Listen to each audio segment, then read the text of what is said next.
सिन्धुपाल्चोकको मेलम्ची नगरपालिकाले युवाहरूमाझ खुसीको खबर ल्याएको छ।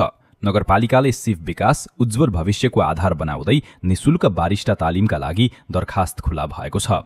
150 घण्टाको व्यावसायिक तालिम पूरा गरेका युवाहरूका लागि अब 30 दिनको व्यावहारिक बारिस्टा तालिम र सबैभन्दा राम्रो कुरा नगरपालिकाको पूर्ण खर्चमा निशुल्क।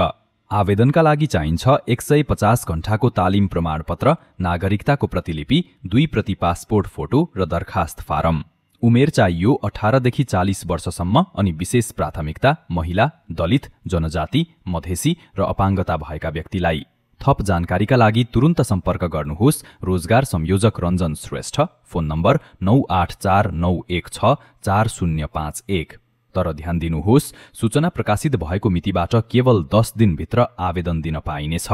मेलम्ची नगरपालिकाको यो पहलले युवाहरूमा नयाँ आशा जगाएको छ।